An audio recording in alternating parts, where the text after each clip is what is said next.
The Dark Side of Hollywood by the Prowler. May I direct your attention to the scene below, at the single car driving down the California coast. Inside the 1959 custom convertible Ferrari 400 Super America sits Julian Craven, the famous actor, who is becoming quite legendary.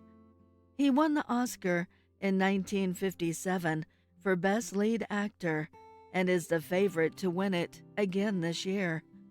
You would think he hadn't a care in the world, but if you look closely, he's stressed about something. He looks almost panicked. He's hiding something. We're catching him not long after leaving a New Year's Eve party held at Lucille Ball's house.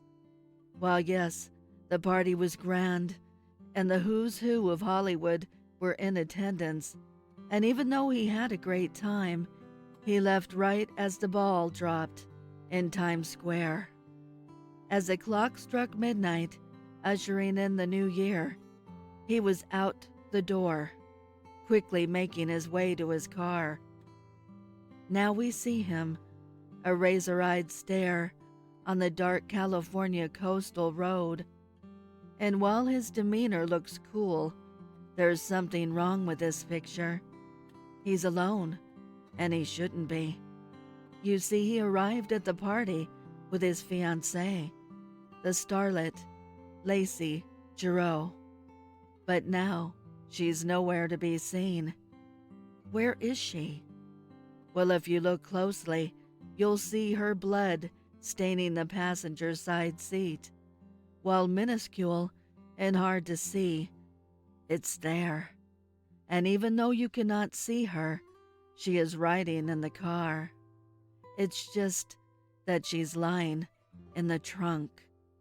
A young rising starlet, whose star was burning bright, suddenly snuffed out by a jealous rage. Now the soon-to-be legendary actor sits alone, legendary now for a different reason, driving in the dark, contemplating what to do next. A great career ruined with one swipe of a razor blade's edge. What's he to do now? Well, as life sometimes will, it answers, and answers cruelly. Just as Mr. Craven turned the corner, a black cat jumped in front of his luxurious car, and while not completely drunk, he had enough earlier in the evening that dulled his senses and prevented him from acting and thinking clearly. And before he knew it, he swerved hard to the left and drove right off the cliff and into the ocean. One of Hollywood's it couples taken out on New Year's Eve night. And only one was to blame. The mangled car and the bodies were found, washed up on the rocky shore. What strange, cruel fate fell upon these two stars. But so goes on the dark side of Hollywood.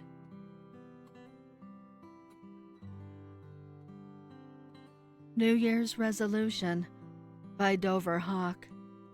I'm at a New Year's Eve party. It's boring, so I thought I'd go ahead and write to all my fellow Redditors out there. Along with the copious amount of alcohol consumption, it seems like everyone here keeps talking about New Year's resolutions. Everyone has them. My buddy Paul wants to stop drinking. He says this before he shoots tequila. Brittany wants to sleep with fewer people. I just watched her go upstairs with some other lucky party-goer. Adam wants to spend money less frivolously. He bought all the booze for this shindig and just left to get more. Tiana wants to lose weight. I just watched her finish the last of 7 slices of pizza. I have a resolution as well, but just like everyone else, I'm not sure it's going to last very long. I want to stop killing people. I say this as I hide under Sarah's car, waiting for her to step outside so I can slip my knife through her ankle. It's still 2023, right?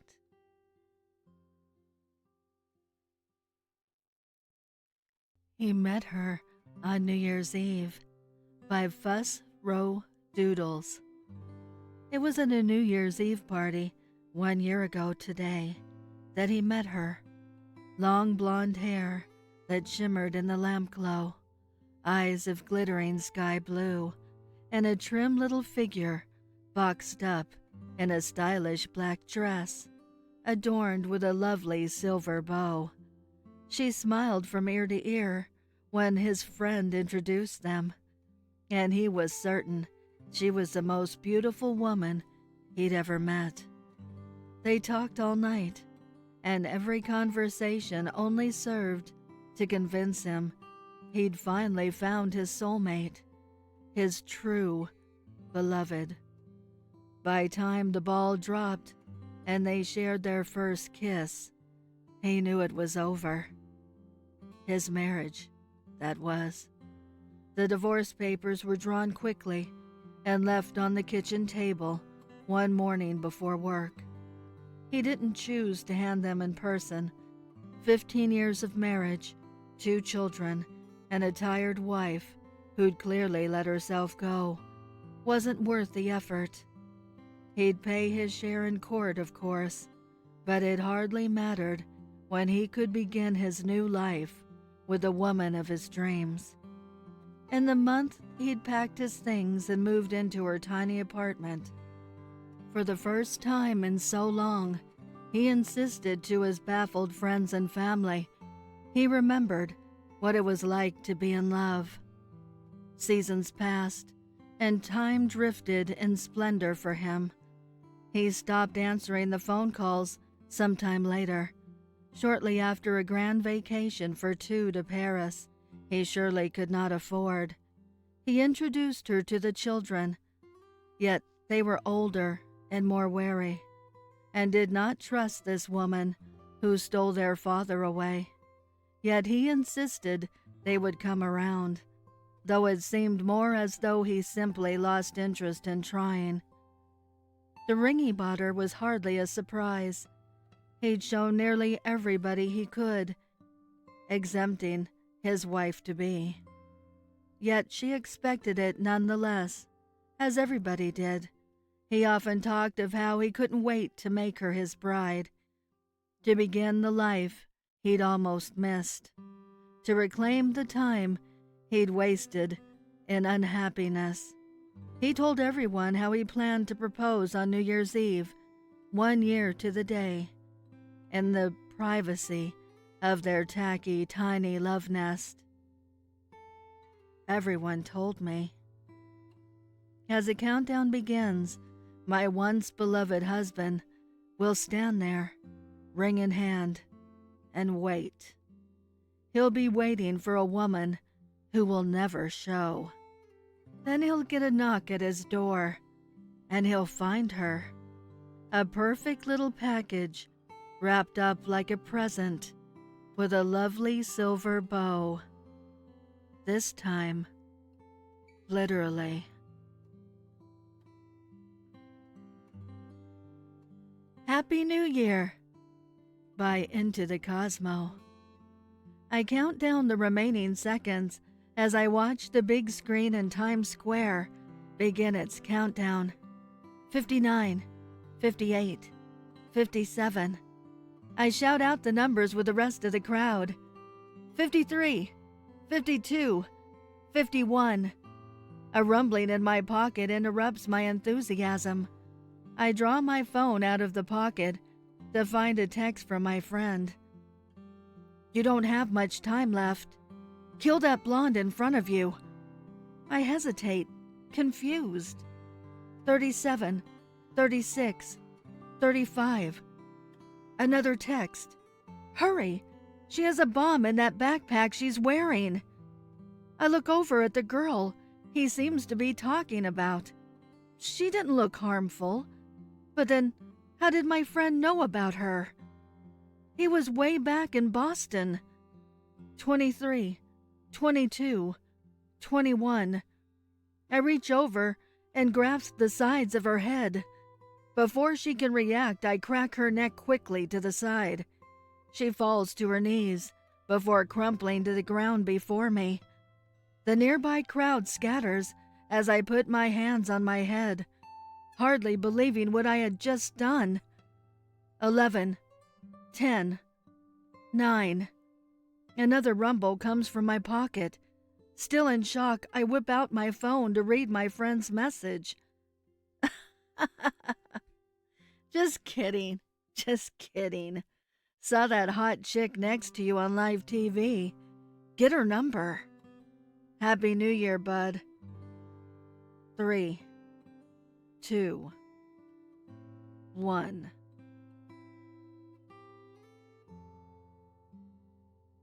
New Year's Eve by ScottishLamppost. I look at the time on the TV, 11:52. Another ad is playing before they get to the New Year's Eve broadcast. It's not actually 11:52 for me. I'm just watching the celebration in New York. I always do. I watch as the time counts down. 11:53, 11:54, 11:55. As each minute passes, for some odd reason, a feeling of dread builds up. I look at my phone and text my friend in the UK. What's it like in the new year? He doesn't respond. That's odd. We always stay up for hours after midnight, even though we're in different time zones. Whatever. I guess he probably just fell asleep. The minutes inch nearer to midnight. 11:56, 11:57, 11:58, 11:59. The feeling of dread is even more extreme now. I think to myself, what's the difference between a feeling of dread and a feeling of doom? Yet, the TV cuts into my thoughts. 10, 9, 8. As each number is said, I feel worse. 7, 6, 5. I close my eyes. 4, 3, 2, 1. It seems like nothing happened. Then I open my eyes. There's static covering my TV. Seriously? Is this the anticlimactic resolution? So I change it to the news. Random ads are playing. I mean, is there really anything to cover at 10 at night? Then it switches. I watch in awe as a broadcast of New York comes on, then Washington, D.C., and Philadelphia, Boston, Charlotte, Miami. It's horrible. I can't tell what's happening. Is this a dream? Is it mass destruction? Are pieces of the East Coast are just missing? Dead? Gone? I try to think of a rational explanation. I think the people on the news are feeling the same way. And everywhere else where it's past midnight, it's happened too. I don't know why the people celebrating New Year's Eve don't know. Images of death, destruction, and non-existence from other places are shown too, like Asia and Europe and Australia. I guess I forgot to tell you, but I shouldn't be writing this in the present tense. This should be in the past tense. This happened an hour ago. I guess if this is my final hour, I should let somebody know. Because I can't do anything else.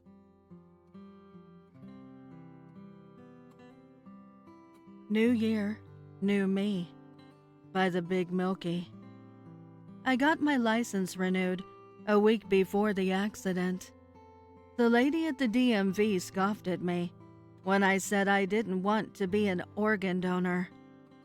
You sure? Healthy young man like you could save some lives, you know. Was she hitting on me? I shrugged. Come on, the new year is right around the corner. Do it as a resolution or something. You can't use them when you're gone. With no real rebuttal and a burning desire to escape the conversation, I opted in. I knew you had it in you. The last thing I remember was hitting a slick spot on the road. What was left of my human experience was spent hurtling through the air, severed from the rest of my body. I wasn't a bad person in life. Sure, I wasn't religious, but I was secretly hoping I'd be proven wrong. And maybe I was, because now I'm here, alone. Blackness consumes my vision. I hear nothing. I can't move. I can't sleep. I can't scream. But I can feel. I can feel every piece of me they ripped out and gave to someone else. I can feel my heart pumping someone else's blood. I can feel my lungs breathing someone else's breath. I can feel my kidneys, my liver, my pancreas, all working like they were never mine. They buried what was left of my gutted corpse, but they condemned me to a hell I chose. How long has it been? Days? Years? Am I pumping blood for a child? Am I breathing air for a soldier? I can only leave this existence when all of the pieces of me do. I'm in agony. How long will it be until you die? Please, when will you all die?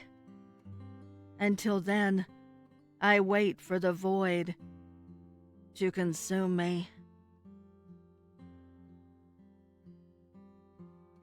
Fireworks by Thrawn 9/11. I was 10, watching the fireworks on New Year's Eve. We were at a park near the center with my family. I loved the fireworks. They were beautiful. There were red ones and green ones. My little sister always cried because of the loud explosions. It was understandable. Maybe she had a reason for this fear. Happy New Year, little ones. Our father glanced at us, then looked back at the fireworks. Happy New Year, Mom and Dad, I responded. My sister just cried. Suddenly, the fireworks ended. It was strange. We thought it would last longer. But about half a minute of darkness later, we saw another set of fireworks in the sky. But it was strange.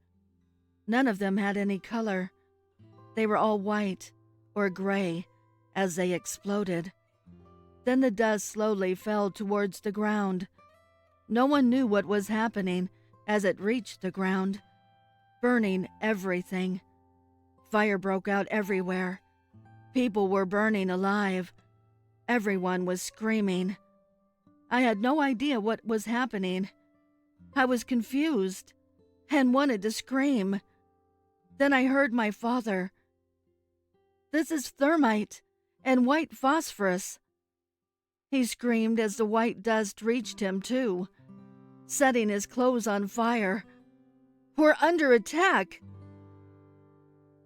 These were his last words. A glitch in the Matrix story. Same car passed me twice. Author unknown. I drove to my friend's house for New Year's Eve. It was getting dark while I drove, but still early evening light when this happened. I finished my cigarette and tossed it out the window. I looked to my left and saw a neon green VW Beetle pass me. Its license plate had a pattern similar to 123 XYZ, and that both combinations were unusual, so memorable. I spend a lot of time in my car, and so take notice of various types of license plates and their patterns to kill time, so it was not odd for me to note this one. The car pulled ahead of me and then moved right into my lane. It continued on, switched to the far right lane, and then I lost sight of it. I chain smoke when I drive. A minute or two later, I lit another. I only smoke about half of 100. I tossed it out the window, and the exact same car, same plate, passed me again. This time, it stayed to the left lane until I lost sight of it ahead. Oddly enough, I typed this out and submitted it last night, and yet there's no record of it. I remember doing it. The Place That Grants Wishes on New Year by 1001 Nights. There are places all over the world where if you happen to make a wish at the right time, it will come true. Nick stumbled into one of these places last New Year, just outside the back door of a seedy old downtown disco, and happened to wish, from the bottom of his heart, that Camilla would fall in love with him. It was pure coincidence. They went on their first date the next week. By February, she had moved in, breaking her lease to do so. Nick had been delirious with joy. A year had passed, and he was at the same disco again. He looked at Camilla's beautiful face, lit up by the flashing disco lights. She gripped his arm. "Nick, it's almost midnight." He hesitated, and she frowned. "You promised me," she yelled in the thumping music. They started walking towards the back entrance, his heart flopping about in his chest with misery. Foolishly, he had told her about the wish just a few months ago. Camilla didn't deny or withdraw her love. It was too strong. But she became insistent, and she made Nick promise to take her there this New Year's. She wanted a wish too. Nick tried to cajole her into telling him what her wish was, but she wouldn't. And she was so sweet and loving that he gave up, melting into the bliss of being loved by her. "Camilla, please," begged Nick, as the thumping noise of the disco faded. "Sweetheart, tell me." Camilla stopped at the door and drew him close to her. She kissed him deeply, and he felt like a drowning man gasping for air. Then she opened the door and stepped out into the chilly night. The crowd started chanting the countdown. "Here?" she called. Nick shook his head miserably. How could he give her up? But maybe her wish had nothing to do with him. Maybe the force of their love would keep them together, prevent her from wishing anything destructive. Maybe she simply wanted to wish for a healthy life, or success in her career, or some shit like that. "To the left a bit," he muttered, and against his will, he positioned her on the exact spot where New Year wishes come true. 7, 6, 5, Camilla declared loudly. "I wish to fall out of love with Nick, the man standing here beside me." Cheers erupted and fireworks lit the sky. Nick covered his face with his hands, a sob escaping him. And so he didn't see the flash of steel until it was too late, Camilla burying the sharp point of the knife deep into his heart with a soft grunt of fury. The last words he heard was her whispering so viciously he could barely recognize her voice. "You asshole! Die, motherfucker! burn in hell." And then he slumped down on the cold street, his lifeblood spurting out, the sound of her heels fading away into the night. I would like to give a heartfelt thank you to the special friends of the channel for your overwhelming generosity. If you would like to support the channel, the link is below in the description. Also, please send me your stories and poems to duchessofdarkness27@gmail.com. You can also find me on Instagram at duchess.ofdarkness and Twitter at duchessofdarkn2. I want to thank all my listeners for your kindness, your encouragement, and your support. It means the world to me. Thank you for joining me. Until next time.